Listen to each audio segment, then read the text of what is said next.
Friends, welcome back to the new video from Banktorial, which is based on mock test for NISM series 5A module, that is for mutual fund distributor certification exam. Let's start. आज का हमारा पहला question है, if you get a 50 lakhs rupees in equity fund at 3:30 p.m. today, investors will get the NAV of. तो देखिए, अगर आप समझना चाहते हैं इसमें कट ऑफ टाइम तो आप टेबल से अंडरस्टैंड कर सकते हैं। अदरवाइज हमने लास्ट टाइम भी डिस्कस किया था कि अगर हमें कोई फंड्स कट ऑफ के टाइम के बाद मिल रहा है तो डेफिनेटली जो उसकी एनएवी होगी नेक्स्ट डे की होगी। इट मींस इसमें मेंशन्ड है, if you get 50 lakhs in equity fund eight 3:30 PM today, तो जो हमें एनएवी मिलेगी हमारे पास इसका जो ऑप्शन है यस्टरडे, टुडे, टुमारो और NAV of fund realisation date, तो हमारे पास आंसर सी आ गया, क्योंकि हमें 50 lakhs इक्विटी फंड में 3:30 पीएम मिले हैं, which is already cut off time. तो अगर कट ऑफ टाइम के बाद आता है तो हमें नेक्स्ट डे की एनएवी मिलती है। आप इसको थोड़ा बहुत टेबल के साइड से पॉज कर सकते हैं, इस वीडियो को टेबल को अंडरस्टैंड कर सकते हैं, तो आप बहुत इजीली ये पूरा आपको कॉन्सेप्ट याद हो सकता है। जिसमें हमने क्लियर किया हुआ है कि cut off time liquid funds का क्या है। अगर लिक्विड फंड में कट ऑफ टाइम से पहले हमारे पास फंड्स और रिक्वेस्ट आती है 2 लाख रुपए से कम का, तो एनएवी ऑफ प्रेसिडिंग डे, और अगर कट ऑफ टाइम की बात आता है तो NAV of the same day. Equity और डेट की स्कीम्स के अंदर कट ऑफ टाइम हमारे पास 3 पीएम का है, तो 3 पीएम के कट ऑफ के टाइम के बाद अगर हमारे पास रिक्वेस्ट आ रही है तो कट ऑफ टाइम से पहले आ रही है तो NAV of the same day, cut off time के बाद आ रही है तो NAV of the next day. तो ये इक्विटी और डेट दोनों में सेम रहेगा।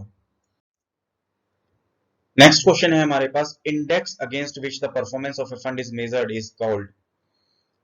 देखिए इसमें ऑप्शन है tracking error, then benchmark, investment objective और एक्स मार्क। किसी भी कोई भी इंडेक्स जिसके अगेंस्ट में परफॉर्मेंस मेजर की जाती है वो हमेशा बेंचमार्क इंडेक्स होता है। जैसा हमने लास्ट टाइम भी डिस्कस किया था, हमें कभी अपनी भी परफॉर्मेंस मेजर करनी पड़ती है तो हम हमेशा अपने बेंचमार्क के अगेंस्ट में करते हैं। तो वो कौन सा इंडेक्स है जिसके अगेंस्ट किसी भी फंड की परफॉर्मेंस मेजर की जाती है, दैट इज बेंचमार्क इंडेक्स। तो मान लीजिए कोई फंड है और उसका मान लीजिए बेंचमार्क है निफ्टी 50, तो जब भी उसकी परफॉर्मेंस मेजर की जाएगी तो वो परफॉर्मेंस मेजर की जाएगी कि निफ्टी 50 ने उस टाइम पीरियड पे कितना रिटर्न दिया है, और फिर हमारे जो जो फंड परफॉर्मेंस है वो कितनी रही है as compared to that index. तो जब भी किसी फंड की परफॉर्मेंस मेजर की जाती है तो वो हमेशा बेंचमार्क इंडेक्स के अगेंस्ट में की जाती है। नेक्स्ट क्वेश्चन है, FMPs are essentially a closed ended fund. तो देखिए इसमें हमारे पास आंसर्स के ऑप्शंस हैं ट्रू एंड फॉल्स। एफएमपी का फुल हो गया आपका फिक्स्ड मैच्योरिटी प्लान्स। तो हमें पता है एफएमपीज डेट फंड्स होते हैं जो क्लोज्ड एंडेड स्कीम्स होती हैं, जो कि एक पर्टिकुलर टाइम पीरियड्स के लिए होती हैं, may be 1 year, may be few days, और मे बी फॉर 3 ईयर्स। तो इसमें हमारे पास जो आंसर है वो yes, because these are close ended. इसका डेफिनेशन अगर आप स्टडी करना चाहें, FMPs are close ended debt schemes that have a fixed horizon for the maturity. That's why these are called fixed maturity plan. Fixed maturity plans means एक particular time के आने पर ये mature हो जाएंगी, तो ये close ended हो गई। This essentially means that they are open for a few days during the launch of the scheme. तो जब NFO आएगा तब वो open रहेंगी और उसके बाद close हो जाएंगी। और आप देख सकते हैं that can range from 1 month to 5 years। तो जो FMPs होती हैं वो 1 महीने से 5 years तक हो सकती हैं। नेक्स्ट क्वेश्चन पर आते हैं हम अब। हमारा नेक्स्ट क्वेश्चन है, the information regarding which category of investors can invest in MF is given in. तो देखिए हमारे पास ऑप्शन है offer document, then SAI. SAI के फुल फॉर्म था आपके पास statement of additional information. MIN हमारे पास था म्यूचुअल आइडेंटिफिकेशन नंबर, जो हम पहले यूज करते थे केवाईसी से रिगार्डिंग। और हमारे पास डी ऑप्शन है एसआईएन। तो अगर आप देखते हैं तो information regarding which category of investors की किसी स्कीम में कौन से इन्वेस्टर्स इन्वेस्ट कर सकते हैं, कहां पर मिलेगा। या तो आपको ऑफर डॉक्यूमेंट में मिलेगा या आपको किम में मिलेगा, KIM की इंफॉर्मेशन मेमोरेंडम। यहाँ पर किम ऑप्शन नहीं है तो डेफिनेटली ऑफर डॉक्यूमेंट, बिकॉज ये बहुत डिटेल्ड इंफॉर्मेशन डॉक्यूमेंट होता है, तो डेफिनेटली इसमें सभी तरह की इंफॉर्मेशन रहती है। तो किस तरह के कैटेगरी के इन्वेस्टर्स इन्वेस्ट कर सकते हैं वो हमें ऑफर डॉक्यूमेंट, इसका मतलब हमारा आंसर हो गया A. Who can not be the distributor of the AMC। देखिए आंसर है हमारे IFA option, IFA, B option bank, then C option employees of the AMCs, then D all of the above. तो हमारे पास इसका देखिए IFA का मतलब हुआ इंडिपेंडेंट फाइनेंशियल एडवाइजर, जो कि डिस्ट्रीब्यूटर हो सकते हैं। बैंक डेफिनेटली होते हैं। एम्प्लॉइज ऑफ द एएमसीज वो नहीं हो सकते बिकॉज ये एथिकल ग्राउंड पर ठीक नहीं है, because they are working with the AMCs, they do have lot of information, तो they can not be the agent, otherwise conflict होता है। तो as per SEBI rules employees of AMCs can not be the distributor of AMC. And D option all of the above. तो हमारे पास जो option आ गया, जो हमारे पास आंसर आ गया, वो हमारे पास आ गया employees of AMC. Next question, asset allocation means, कि एसेट एलोकेशन का मतलब क्या होता है। देखिए ऑप्शन है हमारे पास putting all eggs in the same basket, ये तो आप कॉमन सेंस से देख रहे होंगे, आंसर हो ही नहीं सकता है। Investment according to the market, ये भी नहीं हो सकता है। इन्वेस्टिंग इन डिफरेंट एसेट्स, देखिए आंसर हमारे पास यहीं से आ गया, तो हमारे पास आंसर सी है, इसको हम भी एक्सप्लेन करते हैं। ऑप्शन डी है investing only in equity gold and silver, which is also not right. Asset allocation basis, देखिए एसेट एलोकेशन का मतलब होता है कि जब हम क्लाइंट्स की नीड को आइडेंटिफाई करते हैं, उसके साथ प्लानिंग करते हैं, तो उसके गोल समझते हैं, उसका कितना फंड सरप्लस है, कितना वो इन्वेस्टमेंट कर सकता है, और उसको गोल्स और उसके ऑब्जेक्टिव को चूज करने के लिए, उसको ऑब्जेक्टिव को मीट करने के लिए कहाँ कहाँ वो इन्वेस्ट करना चाहिए, उसको हम एसेट एलोकेशन बोलते हैं। तो हमारे पास इसका आंसर आ गया इन्वेस्टिंग इन डिफरेंट एसेट्स। तो वो different assets class according to need, according to funds available and according to goals objective, कुछ भी हो सकता है। तो हमारे पास आंसर इसमें सी आ गया, investment in different assets. Next question है हमारे पास, MIP is the debt scheme, option true और फॉल्स। हमारे पास इसका आंसर है ए यस।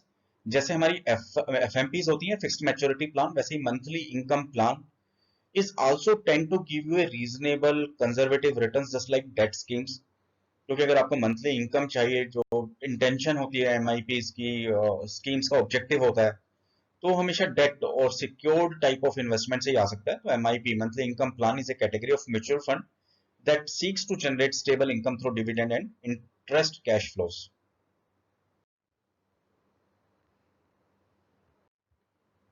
हमारे पास नेक्स्ट क्वेश्चन है, asset allocation should be in line with, कि एसेट एलोकेशन किस पैरामीटर पर होना चाहिए। तो देखिए ऑप्शन है a financial goal, age of the client, risk appetite, all of the above. देखिए जब भी एसेट एलोकेशन करते हैं हम लोग, तो ये all of the above option should be correct, because client को इन्वेस्ट कहाँ कहाँ किस किस रेशो में करना चाहिए, कहाँ पर करना चाहिए, ये उसके फाइनेंशियल गोल पर भी डिपेंड करेगा, उसकी एज ऑफ द क्लाइंट पर भी डिपेंड करेगा, उसका कितना रिस्क एपेटाइट है, कितना वो रिस्क ले सकता है, उस पर भी डिपेंड करेगा। तो हमारे पास इसका आंसर आ गया all of the above. Asset allocation मतलब कि उसका हम इन्वेस्टमेंट कहाँ कहाँ पर करें, उसको एसेट एलोकेशन बोलते हैं, which will depend on all these parameters. Young investors having the objective of capital appreciation should invest in, एक यंग इन्वेस्टर है जिसकी एज कम है, अर्निंग है, और उसका जो ऑब्जेक्टिव है कैपिटल एप्रिसिएशन है, उसकी कि पैसा ग्रो करना चाहिए, उसका money capital invested should grow like anything. उसको कहाँ इन्वेस्ट करेंगे, ऑप्शन ए गिल्ड, जहाँ के कंजर्वेटिव रिटर्न मिलते हैं बिकॉज ये गवर्नमेंट सिक्योरिटीज होती है। B liquid, liquid funds again debt fund schemes होती है, जहां पर again returns very conservative, little bit better than savings account और may be FD. And then C equity, yes definitely बहुत अच्छा एसेट्स क्लास है for long term young investors. And D for debt, हमारे पास इसका आंसर आ गया सी, because हमें बहुत अच्छा रिटर्न या सभी एसेट्स क्लास को एक ऐसा एसेट जो हमें रिटर्न्स बीट कर पाए over the long period of time, वो ऑलवेज इट्स इक्विटी, तो उसको इक्विटी सूट करेगा। तो हमारे पास इसका आंसर आ गया सी। देखिए in NPS class C prominently invest in, NPS क्या हो हमारे पास, नेशनल पेंशन सिस्टम। अब हमने डिस्कस किया था कि हमारे पास नेशनल पेंशन सिस्टम में दो तरह के अकाउंट होते हैं, tier one and tier two. Tier one account से हमें पेंशन मिलती है आफ्टर 60, और टायर टू अकाउंट हमारे सेविंग्स अकाउंट की तरह होता है, म्यूचुअल फंड्स की तरह रिटर्न्स आती हैं, हम कभी भी डाल सकते हैं, कभी भी निकाल सकते हैं। बट इसमें जो क्वेश्चन इसमें पूछा सी, क्लास सी जो है वो किसको सिग्निफाइज करता है। तो देखिए एनपीएस में तीन चार तरह की स्कीम्स होती है। सी उसमें हम बोलते हैं, जब भी हम बात करेंगे सी के बारे में, तो हमारे पास सी का मतलब, देखिए इसमें जो हम पहले स्कीम्स डिस्कस कर लेते हैं कि कौन कौन से स्कीम्स होती है। पहले हमारे पास ई होता है, यहाँ आप ध्यान करेंगे तो असेट्स क्लास ई को हमेशा हम इक्विटी रिलेटेड इंस्ट्रूमेंट्स बोलेंगे। सी जो इसने पूछा है हमें, यहाँ पर हम कॉर्पोरेट डेट, अगर आप सी ई और जी, क्योंकि आपको क्वेश्चन कहीं से भी आ सकता है कि एनपीएस में अगर हमारा इन्वेस्टमेंट ई क्लास पर है तो वो इक्विटी में होगा, सी क्लास में तो कॉर्पोरेट डेट पर होगा, और जी क्लास पर है तो government bonds and related instruments पे होगा। और अगर क्लास ए में है तो alternative investments funds including like CMBS, REITs, AIF, इस तरह के इन्वेस्टमेंट्स में होगा। अब इसमें हमारे पास ऑप्शन थे equity, debt, gold and real estate. तो सी मींस कॉर्पोरेट डेट, तो हमारे पास इसका आंसर हमारे पास बी आ गया, डेट, तो हेंस आंसर इज बी। तो अगर आपके पास यहाँ पे एनपीएस क्लास के बारे में आता है तो सी भी आ सकता है, ई भी आ सकता है, जी भी आ सकता है, तो आपके 4-5 क्वेश्चन यहीं से कवर हो जाते हैं। यहाँ पर ई आ गया इक्विटी आ गया, सी आ गया कॉर्पोरेट डेट आ गया, जी आ गया for the government bonds and securities आ गया, और क्लास ए आ गया तो अल्टरनेटिव इन्वेस्टमेंट्स आ गए। Hence answer is B, debt. Funds risk relative to the market is measured by, देखिए मार्केट की रिस्क, फंड्स की risk as compare to market किसके कैसे मेजर की जाती है, किस फॉर्म में की जाती है? तो देखिए हमारे पास इसके ऑप्शंस हैं, tracking error, Sharpe ratio, trainer ratio, beta. हमने डिस्कस किया था दो टर्म, बहुत हमने आराम से डिस्कस की थी, अल्फा एंड बीटा। अल्फा क्या होता है कि अल्फा का मतलब होता है रिटर्न्स, अगर अल्फा 1% से ज्यादा है, 1 से ज्यादा है, तो इसका मतलब है कि वो बेटर रिटर्न्स देने की कैपेबिलिटी है या उसने अच्छा रिटर्न जनरेट किया, और अल्फा अगर नेगेटिव है तो उसने रिटर्न कम दिया। इसी तरह से बीटा रिस्क को मेजर करता है। Beta also shown as the beta coefficient is a measure of volatility और सिस्टमेटिक रिस्क, ये इसके डेफिनेशन हम पढ़ रहे हैं, compare to market as a whole. Beta को हम जो कैलकुलेट करते हैं वो रिग्रेशन एनालिसिस से करते हैं, थोड़ा टेक्निकल है, अगर टाइम मिलता है तो हम कभी इसको अलग से आपको वीडियो में कवर करेंगे। And it represents the tendency of an investments return to the respond to the movement in the market. इसका मतलब है कि हमारे पास अगर बीटा 1 से ज्यादा है तो हमारा फंड्स ज्यादा रिस्की है, वोलेटाइल है, अगर बीटा 1 है तो हमारा स्टेगनेंट है, और बीटा अगर हमारे पास 1 से कम है तो हमारे पास as compared to market movement हमारे पास जो फंड्स का रिस्क है relative to market is less. तो beta will always be treated as a risk measurement related to market. Next question है which one is the false about debenture. हमारे पास option है issued by PSU, high credit risk, it has a maturity, और duration is greater than 1 year. तो देखिए इसका answer हमारे पास ए है, इशूड बाय पीएसयू। अगर हम अब इसका डेफिनेशन पढ़ लेते हैं तो देखिए क्या है, debentures are the debt instruments used by the companies and the government. ये तो कंपनी इशू करते हैं या गवर्नमेंट इशू करते हैं टू लोन। तो सपोज हमने किसी से फंड्स लिया, उस फंड्स के अगेंस्ट में उसको डिबेंचर इशू कर देते हैं for a fixed rate of interest और कूपन विच वी कॉल्ड। तो आप यहाँ पर देखते हैं loan is issued to corporate based on their reputation at a fixed rate of interest. तो अगर कोई हाई रिस्क होगा तो उस पर इंटरेस्ट ज्यादा होगा, कम रिस्क होगा इंटरेस्ट कम होगा। Debentures are also known as a bonds which serve as IOU between issuer and purchaser. तो उनको बॉन्ड्स भी बोलते हैं, तो कंफ्यूज मत करिएगा, डिबेंचर बॉन्ड्स ये कभी कभी सिमिलर तरह से यूज होते हैं। तो जनरली दीज आर फॉल्स कौन सा issued by PSU because these are being issued by companies और द गवर्नमेंट।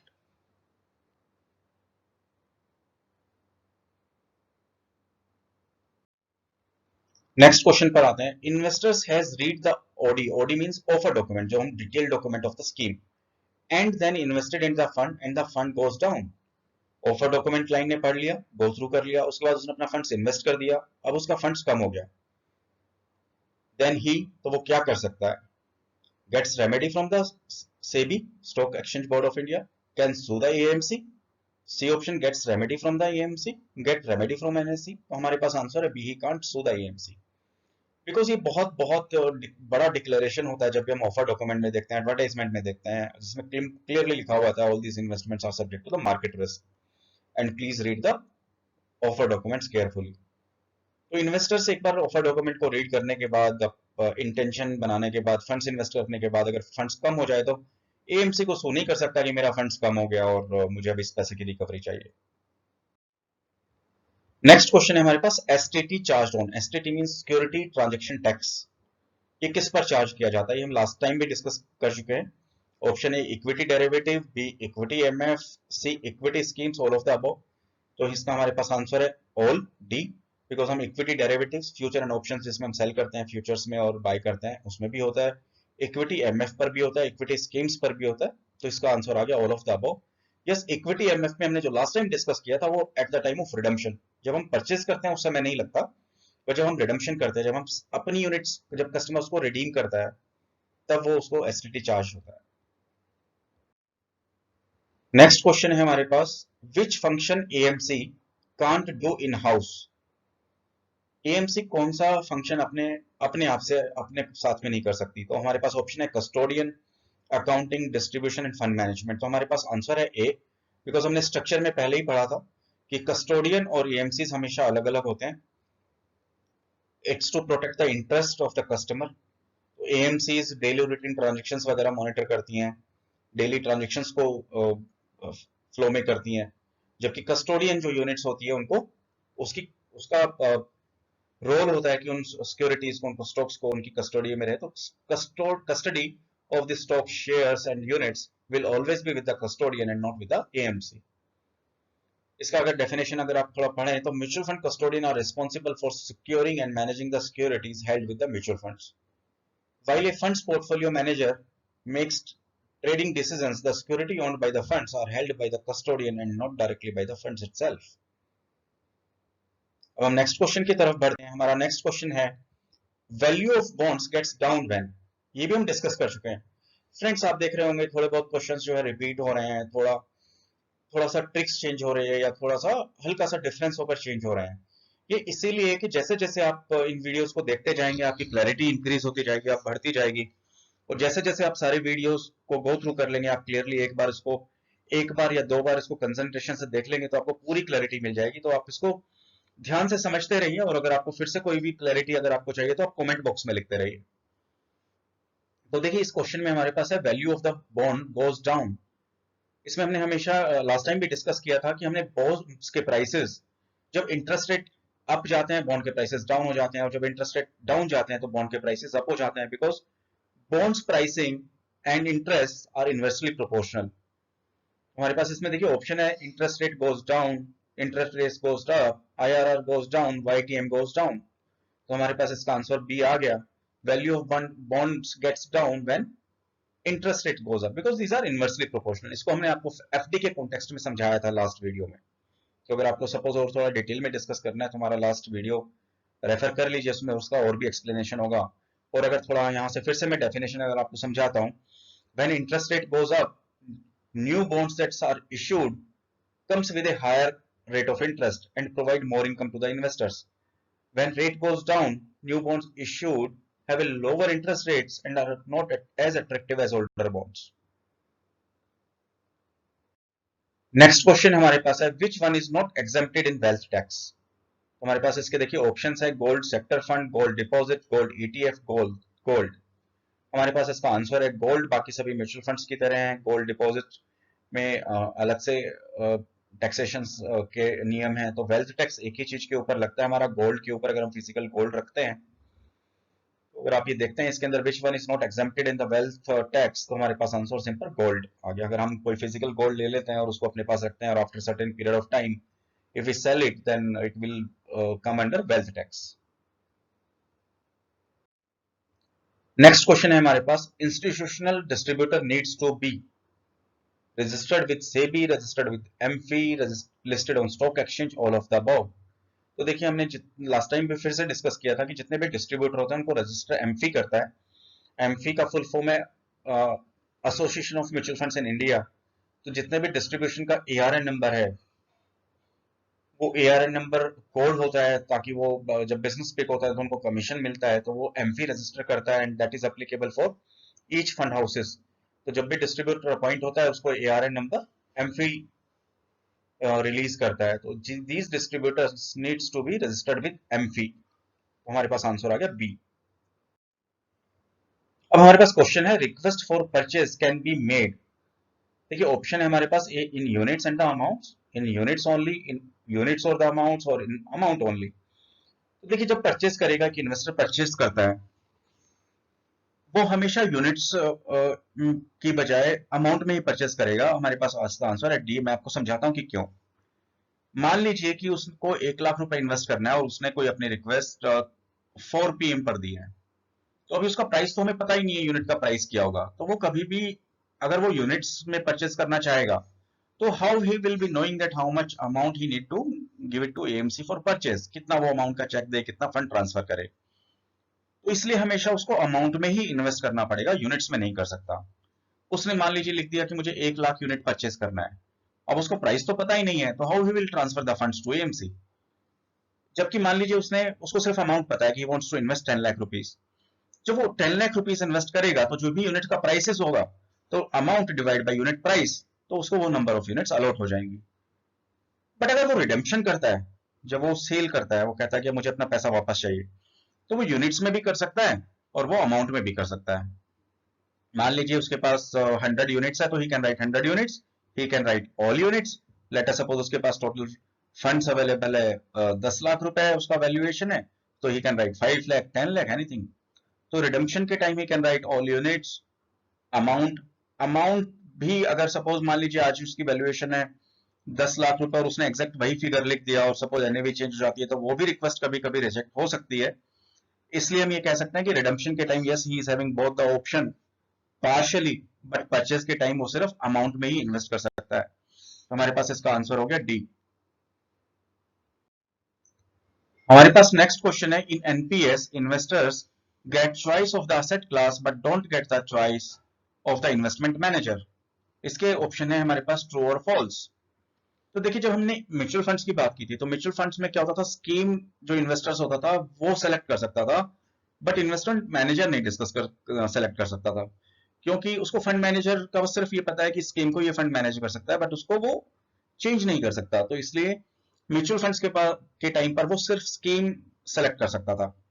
बट एनपीएस में क्या होता है, वो एसेट क्लास चूज कर सकता है। तो मान लीजिए उसने एसेट क्लास चूज कर लिया कि मेरा एक पोर्शन थोड़ा इक्विटी में रहना चाहिए, थोड़ा मेरा डेट में होना चाहिए, थोड़ा गवर्नमेंट सिक्योरिटीज में होना चाहिए, बट साथ साथ में वो इन्वेस्टमेंट मैनेजर भी सेलेक्ट कर सकता है। तो हमें पता है कि इसमें जब एनपीएस में काफी सारे ऐसे फंड मैनेजर हैं, इन्वेस्टमेंट मैनेजर, जिनको परमिशन दी हुई है कि आप लोग ये मैनेज कर सकते हैं, जिसमें कुछ हमने एग्जांपल लिए हैं। इसमें अगर आप ऑप्शन देखेंगे, Birla Sun Life, HDFC pension, ICICI Prudential, Kotak Mahindra etcetera. तो इसमें जब इन्वेस्टर सेलेक्ट करता है तो अपना असेट क्लास भी चूज कर सकता है कि कितना वो इक्विटी में इन्वेस्ट करेगा, डिपेंडिंग अपॉन जो उसमें लिवरेज दी हुई होती है एज पर गवर्नमेंट गाइडलाइंस। और साथ में वो अपना इन्वेस्टमेंट मैनेजर की वो किससे मैनेज कराना चाहता है फंड्स, तो ये इसमें एग्जांपल दिए वो दोनों में कर सकते हैं। तो हमारे पास इसका आंसर फॉल्स आ गया, आंसर बी आ गया, because in NPS actually investor gets choices of assets class as well as the choice of investment manager। तो हमारे पास नेक्स्ट क्वेश्चन है, स्टैंडर्ड रिस्क आर। देखिए स्टैंडर्ड रिस्क क्या होती है, सब इसके वर्ड में ही लिखा हुआ है, स्टैंडर्ड मतलब स्टैंडर्ड हो गई, मींस कॉमन टू ऑल। अब ऑप्शन पढ़िए, uncommon to all, common to all, specific to scheme और सिस्टमेटिक। तो स्टैंडर्ड रिस्क का मतलब वही हुआ कि मार्केट रिस्क हो गई, मार्केट गवर्नमेंट पॉलिसीज के अकॉर्डिंगली हो गई, तो ये सब स्टैंडर्ड रिस्क है which is common to all the schemes. तो स्टैंडर्ड का जब भी आ जाए तो वो कॉमन टू ऑल हो गया। तो हमारे पास आंसर आ गया इसका बी। देखिए इसका थोड़ा सा अगर हम पढ़ना चाहें, स्टैंडर्ड रिस्क फैक्टर्स क्या क्या होते हैं, तो mutual funds and securities investments are subject to market risk and there is no assurance और guarantee that the funds objective will be achieved. तो ये सभी ऑफर डॉक्यूमेंट्स में लिखा होता है कि जरूरी नहीं है कि म्यूचुअल फंड्स अपने ऑब्जेक्टिव को अचीव कर ही पाए। तो ये स्टैंडर्ड रिस्क होती है म्यूचुअल फंड्स की और मार्केट की।